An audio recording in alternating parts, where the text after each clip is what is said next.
Welcome to another interview at the National Drum Fair 2011. I'm here with Gabor. Lovely to meet you and everything else. Nice to meet you. Can you just introduce yourself for people who are not aware who you are and just a little bit what you do, please? Yeah. Hello there. Welcome. My name is Gabor Dornyei. I'm originally from Hungary, living in London for 4 years now. This was the first time I played at the Great British National Drum Fair 2011. It was a fantastic drum show, as I just very recently learned. It's one of the biggest in the world. It's been really a fantastic event, really well organized, well attended, really good, nice vibe here, fantastic to play.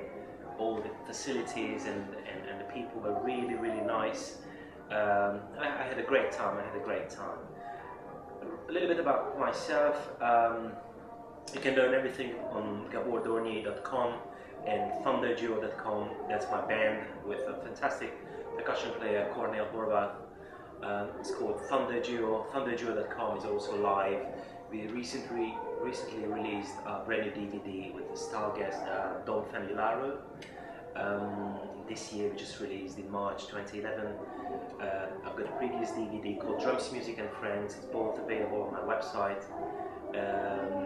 Yeah, I play all kind of music, literally from big band to rock, to fusion, jazz and Latin, to heavy metal, everything. So there's all good music and bad music. So I'm really trying to keep an open mind.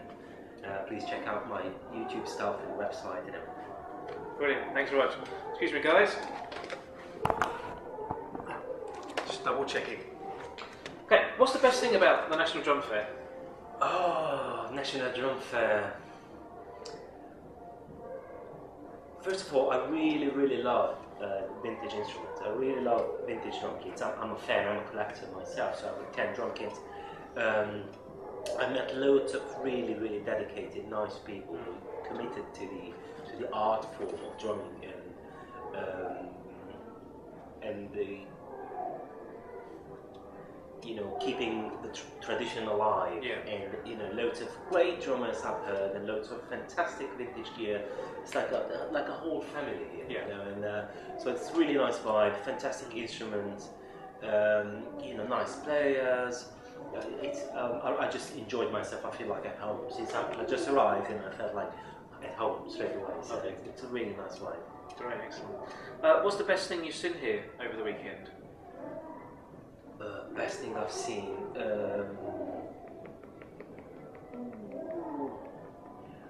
I was really happy to see the older generation being so excited and so uplifted by the fact that they meet with old friends. Yeah.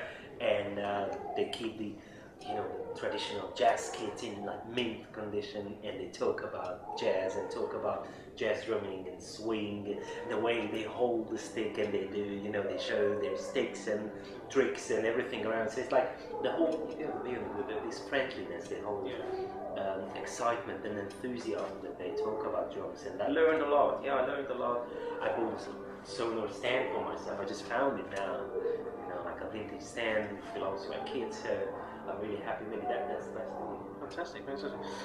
What do you reckon the drum fair brings to its audience? Collectors or even just amateurs, everyone can find something themselves. So I hardly seen anyone, walking out without any kind of gear, like posters, giveaways, drum heads, hardware, kick drum pedals, drum shells, even just hoops or screws or whatever. So everything is available. So everyone is going to find something. And there were really nice players like yourself playing on stage, like nice workshops, so they can ask questions, they can listen to good music. So it's like an all-round perfect event. Brilliant. Was it everything that you expected from the drum fair?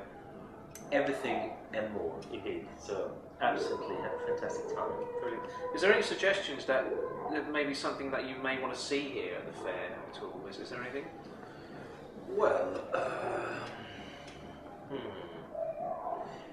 I can imagine some, live bands playing. More live music. Live music would be great, Say, for example, yesterday, everyone was a little bit tired because people kept coming from all around the country, right? So everyone had to get up really early, try to be here the earliest they can, including me, who had to wake up at 5 Saturday morning. So I was a little bit knackered by the time we finished at 5 p.m. But if there was like a live gig, like a nice jazz gig at the end, that would keep the people on Saturday. Yeah, on a Between the 2 Saturday. days. Yeah, Fantastic. like Now, a big finishing, at Yeah. the end concert. Oh, brilliant. If you had to relive one gig or an event, which one would it be? Wow, it's a hard question. There would be maybe two. Yeah. One of those were really, both of them were like really, really unexpected. That's why they're so easy to remember that to them.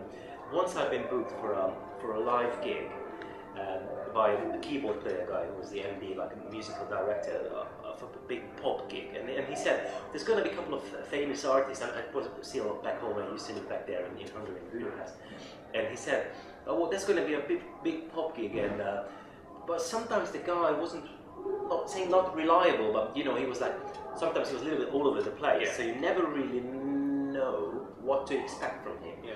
And he just said, "Wow, it's going to be a big gig and everything."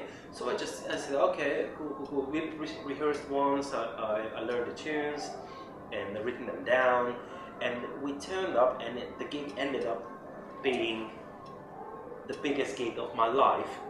More than 200,000 people was on the gig, and I didn't know. He just said it's going to be a big gig, a massive gig. Okay, I heard it so many times. It was like an open air gig. It's like a big festival. It's August the 20th is a national celebration in Hungary. Yeah. And it was August the 20th gig, and 200,000 people from all around, the villages and cities and everything just turned up, and it was like everywhere where you can see like people, and I wasn't prepared. I didn't know it was going to be so big. Yeah. Because I already, been on tour for 2.5 years, and on like a world tour with the Michael Jackson Thriller Live production, which is a fantastic experience. So we played like major venues, Paris and China and South Africa, everywhere. So I'm kind of used to it, but it was totally unexpected. The other one was just earlier this year, where we played in Switzerland with the Thriller Live tour, and I didn't know that Billy Cobham was there. Alright. Billy Cobham's always been my biggest hero, and our bass player, Michael Mondesi, he plays in Billy Cobham's band. And Billy Cobham lives in Zurich, Switzerland for like 30 years now or something. So he invited him, but didn't tell me. And after we just finished the gig, I put down my stick, and Mike said, "Yeah, man, he's gonna like it. I'm sure he did like it." And I said, "Who?" "Oh, Billy Cobham." And I'm like, "What?" I never thought ever it's going to happen to me that I'm playing on stage and Billy Cobham is sitting in the audience and listening to my playing. So it was a fantastic experience. So would you say Billy Cobham was like your inspiration? He's one of my main inspirations, and I wish he'd known. Since then, luckily, we played just last weekend in Germany, the Dresden Drum Festival. Yeah. We also played in another drum festival together, so now we know each other in person. But that was the first time we kind of chatted, and he was in a really good mood. He liked the show. He was good friends with Michael Jackson, and his brother did loads of programming and everything for Michael. So they were close friends, and since then we're in touch. So it's a great stuff. Lovely. Have you got any advice for youngsters who want to improve, or people who are just starting out? What advice would you give for them? Well, my advice would be keep an open mind, for sure. Listening to all kind of music, even if you don't want to play. Get the information, get the knowledge, make it your own, and try to create your own sound from all the information and all the inspiration you get. Try to find yourself. Very important thing is the respect. I'm a respectful person, and I always really respected the people I learned from. And in my childhood, after playing and practicing, say 10-12 hours, I went home every night and I just watched the drum videos. Steve Gadd, Joe Morello, Terry Bozzio, Vin Collier, obviously Alex Acuna, all style, also rock drummers, metal drummers. So I think the way forward is try to get the most information and use it as your own, and you're just going to make it sound like yourself anyway. because you can't really feel someone else's shoes in a way that even if you play their stuff, you're gonna have your own taste in it, your own style, your own touch, your own sound, and so learn the most you can. And one thing is very important, which I found, because I found people going in different direction every day. You can't change your mind every day. If you decided to be a professional drummer, you have to be committed to it, and you just keep going. And I know that, for example, my success came from the fact that for 23 years now I'm going in the same direction. I keep improving, keep practicing, trying to be nice and positive, keep a positive attitude, and still learning, still practicing. So you gotta go one way. You can't go left and right every day, because you're just not gonna get anywhere. If you had a time machine, which era would you go back to, in the music drumming world? Ooh, the 80s, 90s, I think. Yeah, that's the one that kind of I grew up with. So I can't really talk about the 60s because I wasn't, alive back then. So yeah, I really love the 80s, 90s. Erskine, Gad, Weckl, Collins, that Billy Cobham era. That's my favorite still. Final question: if you have a dinner party, you can have 4 guests, dead or alive. Who would they be? Only 4? 4, yeah. Well, I'm guessing drummers, right? No, 4 guests. 4 guests. There would be Stevie Wonder for sure. Yeah. There would be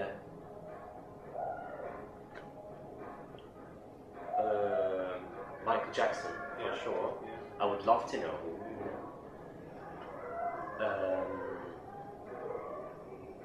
There would be Billy Cobham for sure,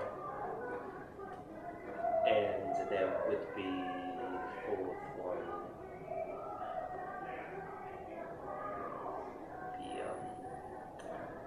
Vinnie Colaiuta.